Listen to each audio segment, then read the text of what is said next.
Namasarvebhyaha Sarvesham Hardam Swagatam. We'll start the class chanting the Ratna Shlokas. Krishno Rakshatu Manchara Chara Guruhu Krishna Namasyamyaham Krishne Namara Satravo Vinihataha Krishnaya Tasmai Namaha Krishna Deva Samukhitam Jagadidam Krishnasya Dasosmyaham Krishne Bhaktira Janjalasto Bhagavan He Krishna Tubhyan Namaha Prapanna Parijataya Totra Vetraika Panaye Jnana Mudraya Krishnaya Gitamrtatuhe Namaha Vasudeva Sutan Devam Kamsa Chanuramardanam Devaki Paramanandam Krishnau Vande Jagat Gurum. Sarvesham Puna Swagatam. So we are going through the manifestations of Ishvara.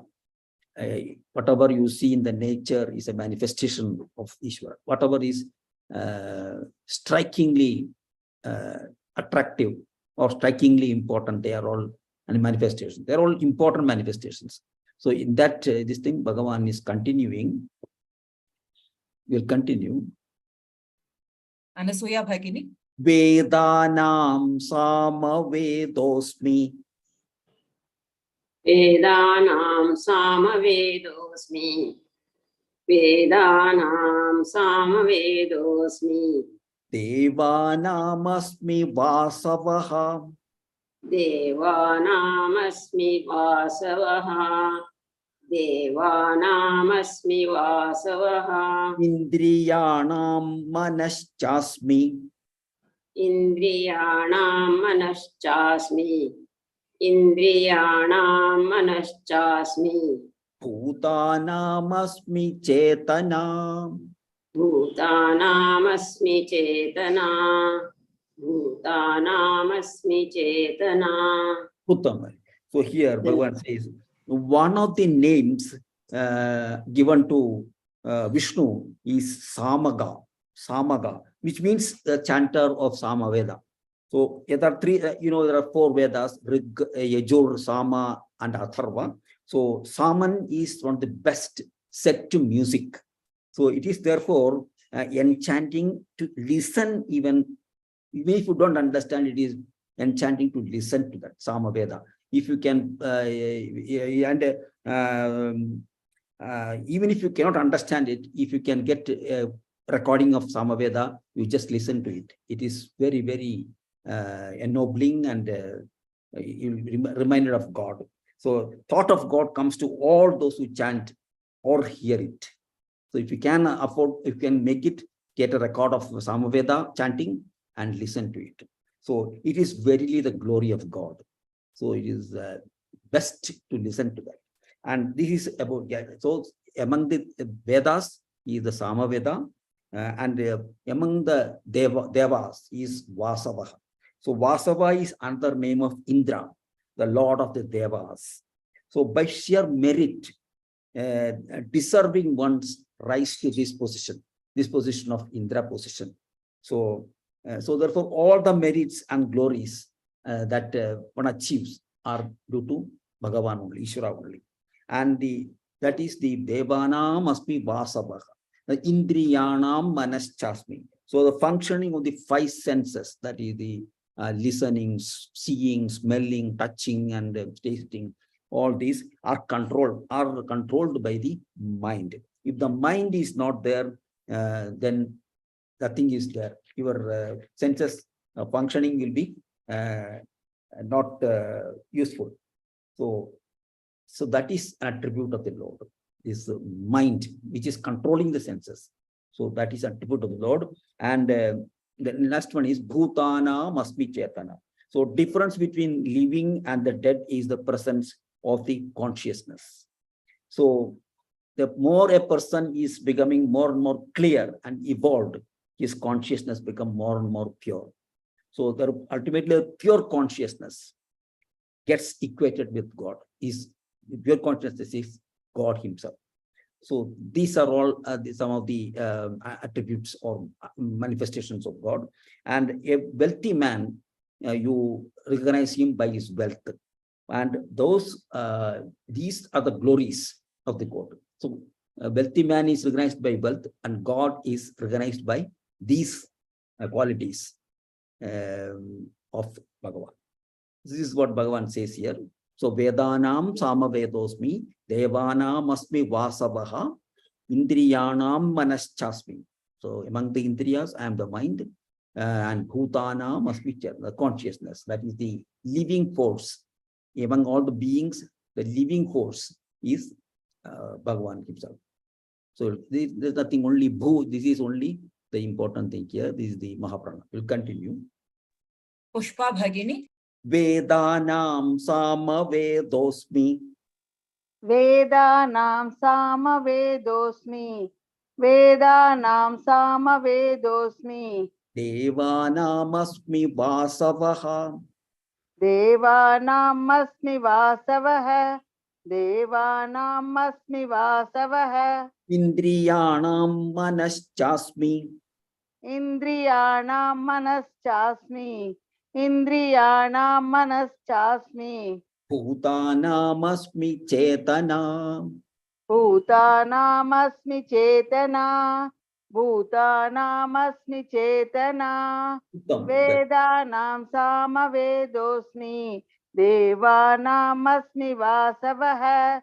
Indriyanam Manaschasmi. Bhutanam Asmi Chetanam. Uttam, well said. Vatsala Bhagini. Devanam Samavedosmi. Devanam Asmi Vasavaha. Indriyanam Manaschasmi. Bhutanam Asmi Chetanam. Vedana Samavedosmi. Devanam Asmi Vasavaha. Indriyanam Manasasmi. Bhutanam Asmi Chetana. Uttam. So Indriyanam is there. Indriyanam. Vedanam is there. Vedana Samavedosmi. Devanam Asmi Vasavaha. Indriyanam Manasasmi. Bhutanam Asmi Chetana. Uttam. Lakshmi HS Bhagini. Vedanam Samavedosmi. Devanam-asmi Vasavaha. Indriyanam Manaschasmi. Bhutanam-asmi Chetana. Uttam, well said. Sapna Bhagini. Vedanam Samavedosmi. Devanam-asmi Vasavaha. Indriyanam Manaschasmi. Bhutanam-asmi Chetana. Uttam. Lalita Bhagini. Rudranam Shankaraschasmi. Rudranam Shankarashchasmi. Rudranam Shankarashchasmi. Vittesho Yaksharakshasam. Viddesho Yaksharakshasam. Viddesho Yaksharakshasam. Vasunam Pavakaschasmi. Vasunam Bhavakaschasmi. Vasunam Bhavakaschasmi. This Pavakaschasmi. Vasunam Pavakaschasmi. Vasunam Pavakaschasmi. Meru Shikharinamaham. Merushikarinamaham. Merushikarinamaham. Uttam. So, of the Rudras, Rudranam, of the Rudras, I am Shankara. I am Shankara. And of the Yakshas and Rakshasas, of the Yakshas and Rakshasas, I am the Vittesha, Kubera. I am the Kubera. Vittesha is lot of wealth, that is Kubera. And Vasuna, of the Vasus, I am Pavaka. I am Pavakaha. And among of mountains, in the mountains, I am the Meru, Mount Meru. So here, Rudras. So here first is Rudras. Rudras are 11 in number. So some of the names of these Rudras are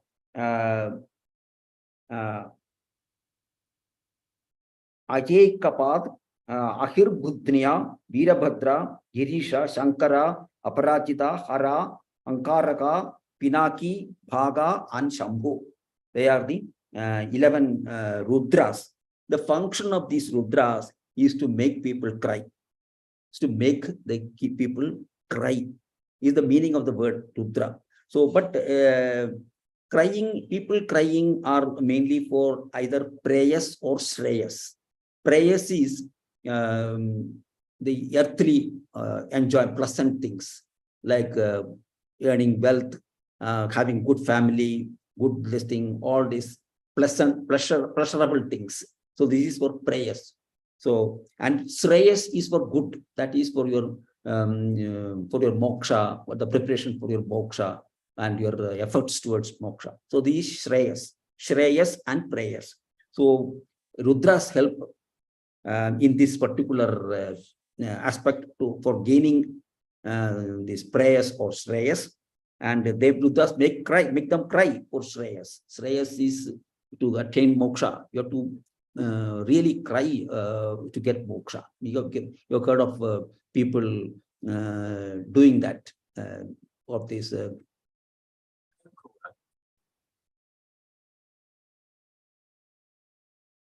So you have many in the Puranas and all, you have seen how people yearn for moksha. So these Rudras make them cry to attain that. And Shankara, among those 11, is the doer of good, is the doer. Shankara, the name itself means a Rudra who is making them, make people get them better things. So though through distress, through difficulties, he turns our attention towards God. So this spiritual anguish makes people attain moksha quickly. So this is the Rudras. Among the Rudras, Bhagavan is Shankara. And among the Yakshas and Rakshasas, they're all celestial bodies. These Yakshas and Rakshasas. And the former Yakshas are very fond of acquiring wealth. And Rakshasas will be preserving them, hoarding the money. So their chief is King Kubera. Kubera is their king. So Lord of fabulous wealth. We have heard of Kubera, and what we will say. So he is the king of them. So here it is mentioned that whoever among men strives on right lines, by right means attains wealth and saves money, becomes a Kubera in this way. In this earth, people will become Kubera by earning money by right means and also preserving them well. So Bhagavan says this is a glory of the God. So to attain money, to attain wealth and becoming a Kubera is a glory of the God. That's Bhagavan says here. And then Vasus. Vasus are 18 number. So they are land, water, fire, air, ether, moon, sun, and star. These constitute the gross structure of nature. Gross structure of the nature. Of these, Pavaka or fire. Fire is very useful to human beings. They bring warmth and also sustains life. Fire sustains life. So the Lord therefore mentions it as a special manifestation. So the fire is a special manifestation of Bhagavan. And then the Mount Meru is believed to be the axis around which all the heavenly bodies rotate. So that also is, and also it is brilliantly situated. So this also speaks Bhagavan speaks of it as his manifestation, Mount Meru. Among the peaks, he is the Mount Meru. So this is what Bhagavan says here. So Rudranam Shankaraha Vitteshaka Kubera Raksharadasam Kuberaha. Kubera is Bhagavan, and Vasuna Pavakaschasmi, that is among the Vasus, he is the fire, and among the mountains, he is the, or the mountain peaks, he is the Meru, Mount Meru. So here, Meru Shikarinamas, Meru Hu Shikarinamas, Meru Shikarinamas. One ish is added here. So you will get Meru Shikarinamas. We'll continue. Malini Bhagini. Rudranam Shankaraschasmi. Rudranam Shankaraschasmi. Rudranam Shankaraschasmi. Vittesho Yaksha Rakshasam. Vittesho Yaksha Rakshasam. Vittesho Yaksha Rakshasam. Vasunam Pavakaschasmi. Vasunam Pavakaschasmi. Vasunam Pavakaschasmi. Meru Shikarinamaham. Merushikarinamaham. Merushikarinamaham. Pushpa Bhagini. Rudranam Shankaraschasmi. Vittesho Yaksha Rakshasam. Rudranam Shankaraschasmi. Vitteshoryaksharakshasam. Rudranam Shankaraschasmi. Vitteshoyaksharakshasam. Vasunam Pavakaschasmi. Meru Shikarinamaham. Vasunam Pavakaschasmi. Merushikarinamaham. Vasunam Pavakaschasmi. Merushikarinamaham. Rudranam Shankaraschasmi. Vittesho Yaksharakshasam. Vasunam Pavakaschasmi. Merushikarinamaham. Lakshmi Kiran Bhagini. Rudranam Shankaraschasmi. Vittesho Yaksha Rakshasam. Vasunam Pavakaschasmi. Meru Shikarinamaham. Rudranam Shankaraschasmi. Vittesho Yaksha Rakshasam. Vasunam Pavakaschasmi. Merushikarinamaham.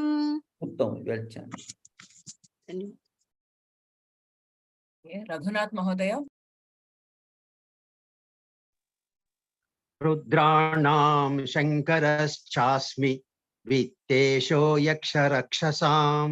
Vasunam Pavakaschasmi. Merushikarinamaham. Kanchana Shriram Bhagini.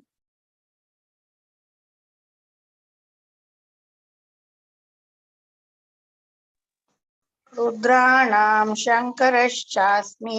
Vittesho Yaksharakshasam. Vasunam Pavakaschasmi. Merushikarinamaham. Merushikarinamaham. Vinoda Bhagini. Purodhasancha Mukhyamam. Purodasancha Mukyam Mam. Purodasancha Mukyam Mam. Viddhi Partha Brihaspatim. Viddhi Partha Brahaspatim. Viddhi Partha Brahaspatim. Brihaspatim. Brahaspatim.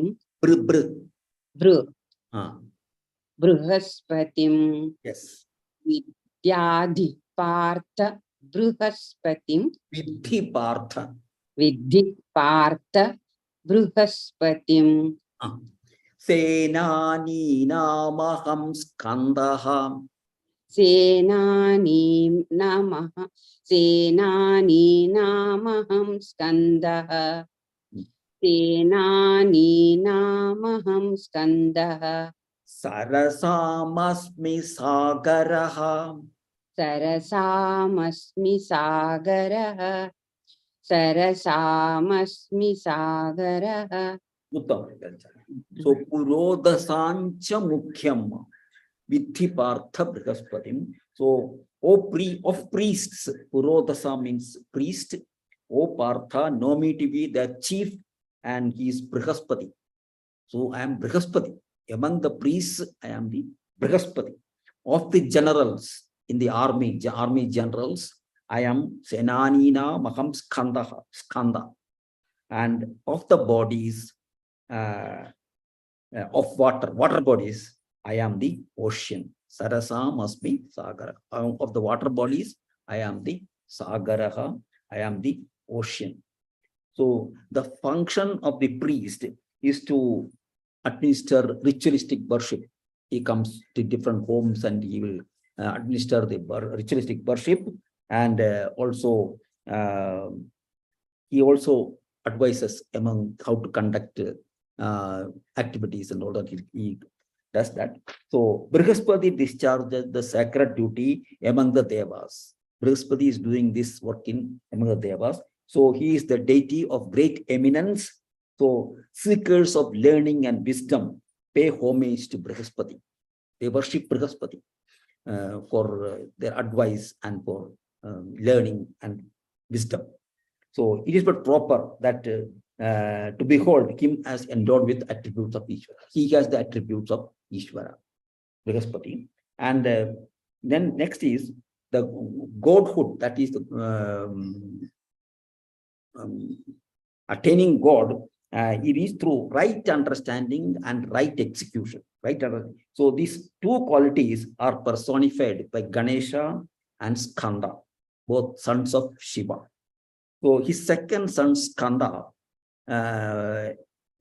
is the best among the generals, army generals. So leading Shiva to victory over the demons. So it is appropriate that Lord claims this general as his own embodiment.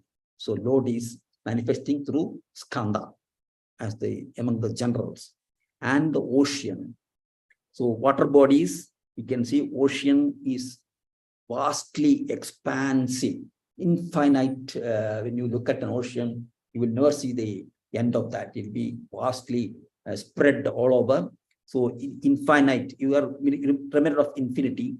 So that is, and Bhagavan is expanding like that. So it is a manifestation of Bhagavan. That is that water body in that ocean is infinite like that.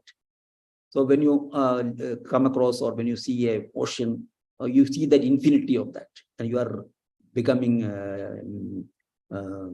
mesmerized, or you are astounded. So that is the expanse of Bhagavan. So you can all these through this, you have to recognize that Bhagavan is, they are all manifestations of Bhagavan. So you can feel his presence through these manifestations. So when you go to a water body, you can see that Bhagavan is there by the infinitude of the ocean. So this is what Bhagavan says here. Purodhasam. So Purodhasancha. So one in will come here. Purodhasancha mukhyam vidhi partha brihaspatim. Brihaspatim. This is Brihaspatim. Senani namaham skandaha. Skandaha. Sarasamasmi sagaraha. You continue. Prema Shriram Bhagini. Purodhasancha mukhyam.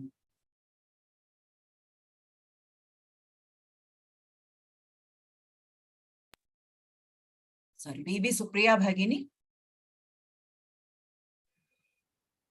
पुरोदसां च मुख्यं मां पुरोदसां च मुख्यं मां Vidhi partha brihaspatim.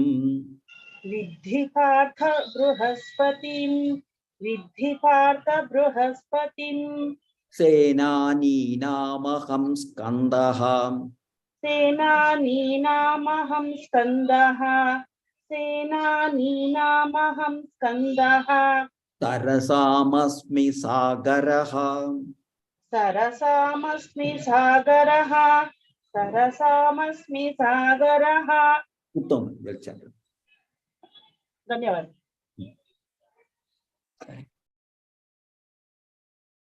Lalita Bhagini. पुरोधसाञ्च मुख्यं मां विद्धि पार्थ बृहस्पतिम् पुरोदसाञ्च मुख्यं मां विद्धि पार्थ बृहस्पतिम् पुरोदसाञ्च मुख्यं मां विद्धि पार्थ बृहस्पतिम् सेनानीनामहं स्कन्दः सरसामस्मि सागरः सेनानीनामहं स्कन्दः सेनानीनामहं स्कन्दः सरसामस्मि सागरः सरसामस्मि सागरः उत्तम Illavarasi Bhagini. पुरोधसाञ्च मुख्यं मां विद्धि पार्थ बृहस्पतिम् पुरोधांस पुरोधसां okay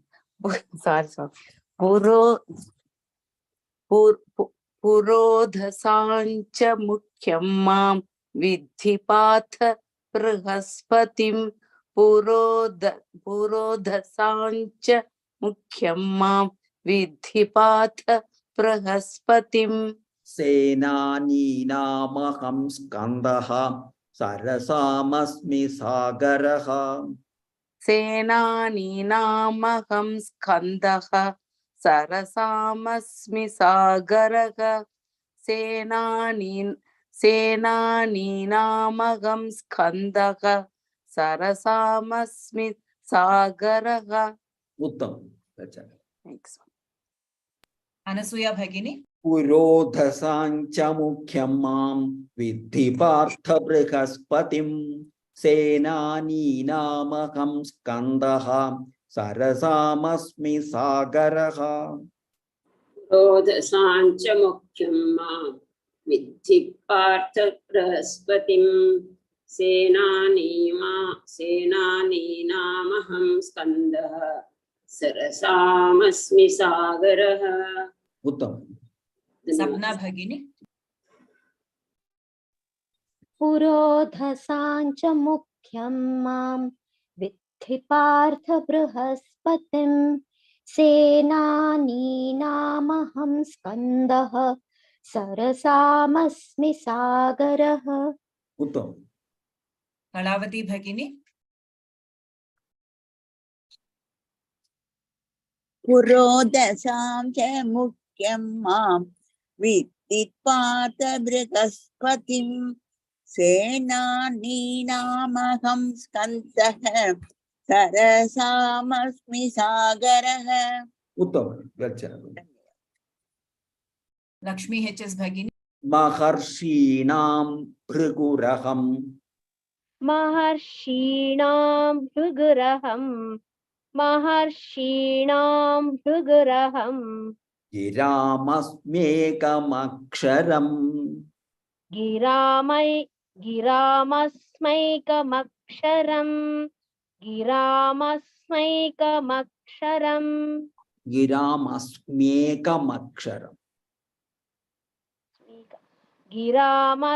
गिरामस्म्येकमक्षरम् गिरामस्म्येकमक्षरम् यज्ञानां जपयज्ञोऽस्मि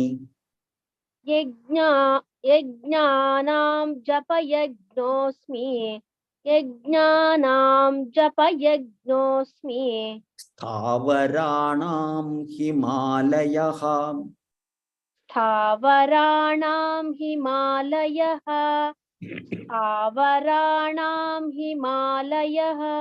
उत्तम So here Bhagavan says, of the great rishis, Maharshinam, I am the Bhrigu.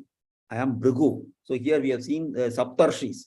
So Saptarshis, they were born out of the mind of Bhagavan. So Saptarshis are Bhrigu, Marichi, Atri, Pulaha, Pulastya, Kratu, and Angiras. These are the Saptarshis. So in that Bhrigu, so Bhagavan says, of the Maharishis is Bhrigu, is the chief or most important. So among the Rishis is Bhrigu and Giram Asmyeka Aksharam. So of the words, I am Ekam Aksharam, one syllable. That is Om is the most sacred utterance among the letters, among the word Aksharas. So he is the Om. He represents Om, and constant utterance of this monosyllable Om is a sure means to reach divinity. So it is equivalent to Ishvara. And Yajnanam Japayajnosmi. So Yajna is the act of the Jivatman making himself all over to the Paramatman. So it is almost attaching oneself to the Paramatman. That is by doing yajna. It can be, we have seen earlier that it can be through karma also. That is doing something for the good of the humanity, good of all the people. That also is a yajna. So we are trying to attach ourselves from Jivatman to Paramatma. So the easiest and the most powerful means of yajna is the japa yajna. So constant mental repetition of the Lord's name is japa yajna. That is continuously chanting. We have seen many households, the old ladies, they'll be chanting all the time. They'll be cooking at the same time. They'll be chanting shlokas. So they are always chanting. So this is japa yajna. So it can be performed at any time, and in the midst of any other activity, you can have this japa yajna. So it involves no harm or hindrance to anybody. So when you do it mentally, you chanting, it doesn't harm anybody. So the Lord is present where japa yajna takes place. So wherever japa yajna is taking place, God is present there. That's what Bhagavan says here. And then yajnanam japa yajnomi sthavaranam himalaya.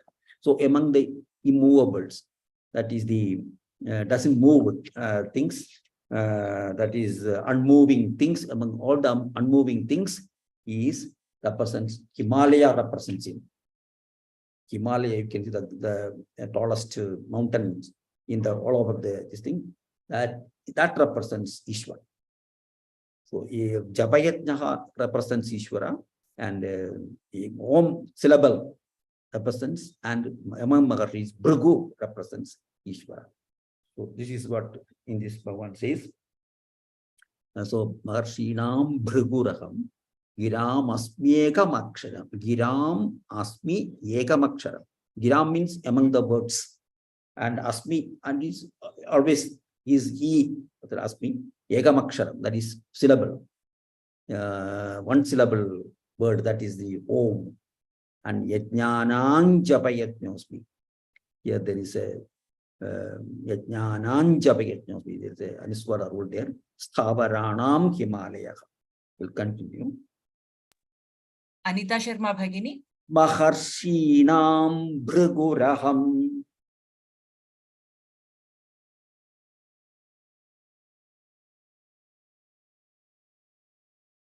Anita Sharma Bhagini. Hare Krishna. Mahishranam Bhraguraham.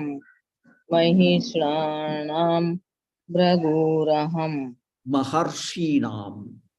Maharshinam Bhraguraham. Maharshinam Bhraguraham. Iramasmekamaksharam. Giramya ekamaksharam. Giramya ekamaksharam. Yajnanam japa yajnosmi. Yajnanamu japa yajyusmim. Yajnanamu japa yajyusmim. Sthavaranam Himalayaha. Thavaranam Himalayah. स्थावराणां हिमालयः. उत्तम, उत्तम. हरे कृष्ण. वरलक्ष्मी रमेश भगिनी. महर्षीणां भृगुरहं गिरामस्म्येकमक्षरम्.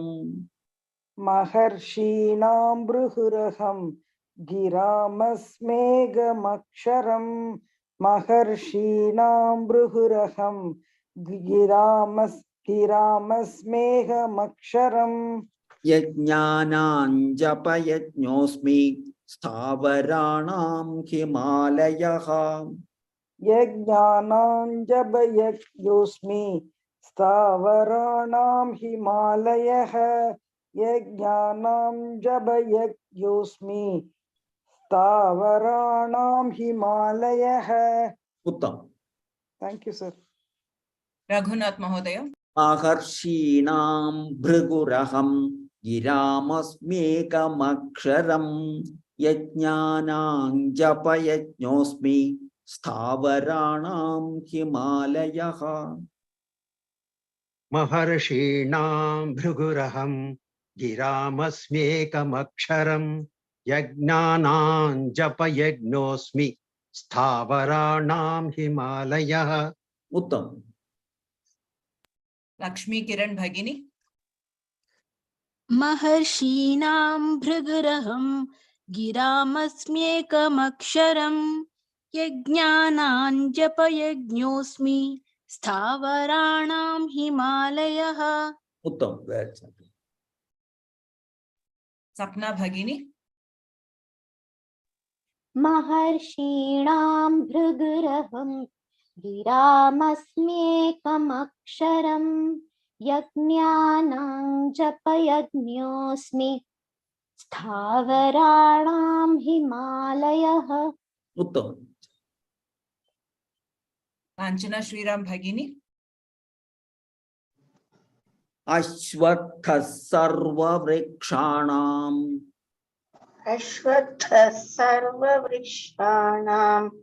अश्वत्थः सर्ववृक्षाणां देवर्षीणां च नारदः. देवर्षीणां च नारदः गन्धर्वाणां चित्ररथः. गन्धर्वाणां चित्ररथः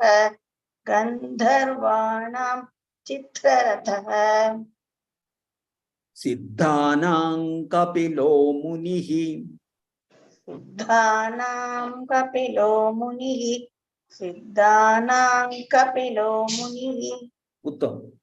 So here Ashwatha of the trees, I am the Ashwatha, and among the Deva Rishis I am Narada, and I am among the Gandharvas. Among the Gandharvas I am their king Chitraratha, and of the Siddhas I am the Muni Kapila Muni.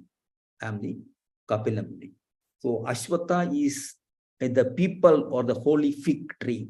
So it yields no fruits, edible fruit, or does not, nothing in this tree is in any way useful to man. But still it has ever been associated with the worship of the divine. So it has no use to human beings. It is worshipped it is being worshipped of the divine. Any thought of this tree brings a train of thoughts connected with God. So it is for this reason it is recognized as his vibhuti, as his manifestation, Bhagavan's manifestation, Ashwatha tree. So of all the trees, he is Ashwatha. Sarvavrikshanam aham Ashwatha asmi. So, and here they were Srinancha Narada. So those spiritually enlightened ones are called rishis. Earlier we have said Bhrigu. Bhrigu is rishi. So I think Bhrigu came out of Bhagavan's mind. Bhrigu rishi has come, and Narada and all, they become rishis from among the men as well as from the devas. Also they can become rishis. Rishis by becoming self-realized through their own effort, through their own knowledge, their own intuition, they become rishis. So Narada is one such rishi, and he is the rishi of the devas. Devarshinam Rishi Naradaha, and he is constantly sings the glory of God. You can see Narayana, Narayana. He'll always be singing that. So, and also he is well known for creating quarrels among gods, maybe, and which of course finally end in blessings in disguise. So any thought of Narada is thought of Bhagavan only. So Narada represents Bhagavan. He is therefore glory of the god. And the Gandharvas are also celestial bodies with several good and useful characteristics. So their king is Chitraratha. So Chitraratha is the king of these Gandharvas. So the Lord claims him as the divine attribute of his.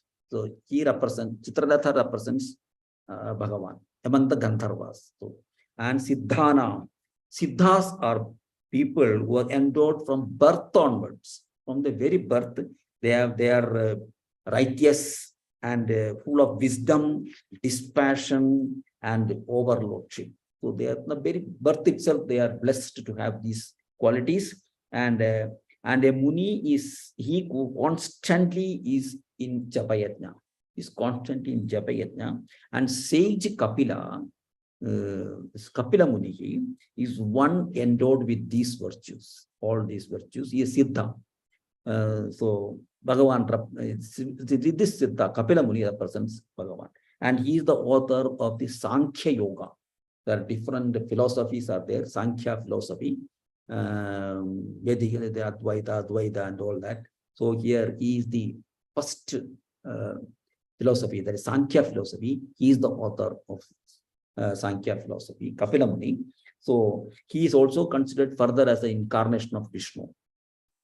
So therefore, Lord claims him to be as a manifestation of his Kapila Muni. So Siddhanam Kapila Muni, Gandharvanam Chitraratha, Devarshinam Naradaha, Ashwatthvarvrikshanam Ashwattha.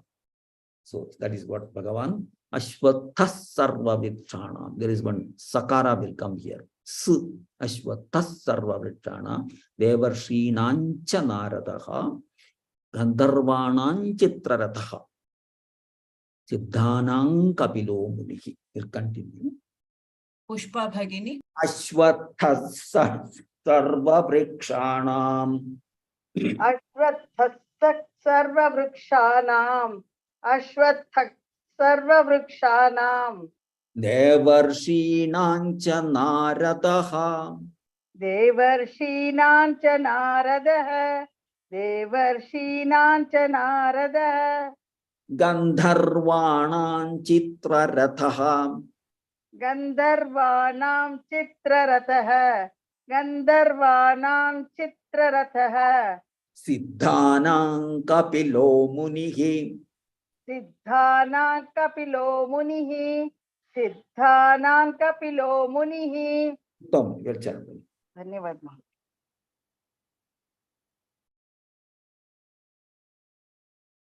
Vatsala Bhagini.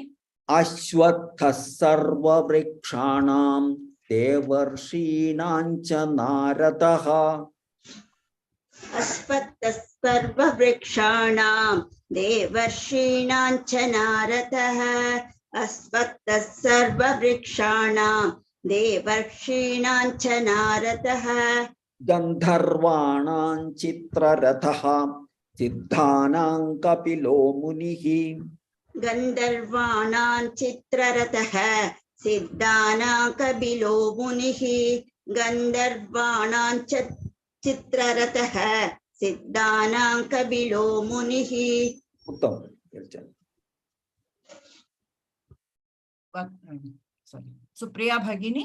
Ashwathas Sarvavrikshanam Devarshinancha Naradaha. Ashwathas Sarvavrikshanam Devarshinancha Naradaha. Ashwathas Sarvavrikshanam Devarshinancha Naradaha.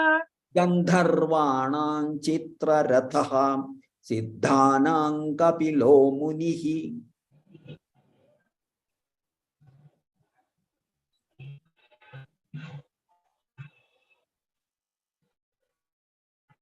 Supriya Bhagini.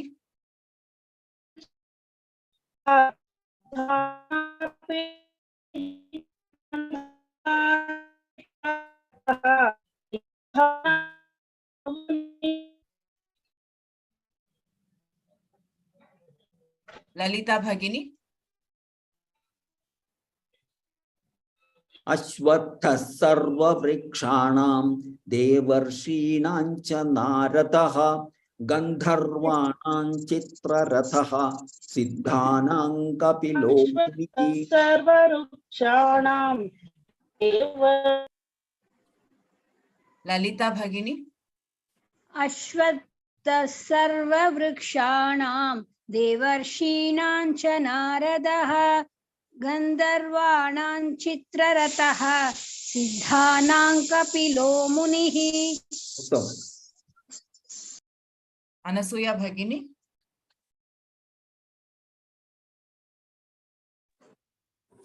अश्वत्थः सर्ववृक्षाणां देवर्षीणां च नारदः गन्धर्वाणां च चित्ररथः सिद्धानां कपिलो मुनिः.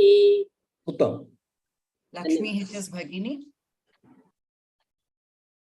अश्वत्थः सर्ववृक्षाणां देवर्षीणां च नारदः गन्धर्वाणां चित्ररथः सिद्धानां कपिलो मुनिः.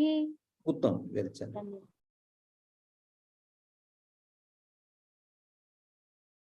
Lakshmi Kiran Bhagini. अश्वत्थः सर्ववृक्षाणां देवर्षीणां च नारदः गन्धर्वाणां चित्ररथः सिद्धानां कपिलो मुनिः. Uttam. So we'll chant the shlokas we did today. Okay. Vinoda Bhagini. वेदानां सामवेदोऽस्मि देवानामस्मि वासवः इन्द्रियाणां मनश्चास्मि भूतानामस्मि चेतना. Uttam. Varalakshmi Ramesh Bhagini. रुद्राणां शङ्करश्चास्मि विद्धोषो विद्देशो यक्षरक्षमां Vitta. Double ta. ओके विद्धोषो यक्षरक्षसां विद्देशो ओके रुद्राणां शङ्करश्चास्मि विद्धेशो यक्ष First ta. Double ta. Okay sir विद्दे No, double first ta. वित्ते Ah. रुद्राणां शङ्करश्चास्मि वित्तेशो यक्षरक्षसां वसूनां पावगश्चास्मि मे ऋषिगरिणामहम्. Uttam. Vatsala Bhagini. पुरोदसां च मुख्यं मा विद्धि पार्थ बृहस्पतिं सेनानिनामहं स्कन्द सरसामस्मि सागरः. Here Brihaspatim. पुरोदसां च मुख्यं मा विद्धि पार्थ बृहस्पतिं बृहस्पतिं सेनानीनामहं स्कन्द सेनानीनामहं स्कन्दः सरसामस्मि सागरः. Uttam. Raghunath Mahodaya. महर्षीणां भृगुरहं गिरामस्मैकमक्षरं यज्ञानां जपयज्ञोऽस्मि स्थावराणां हिमालयः. Giramasmyekamaksharam. गिरामस्म्येकमक्षरम्.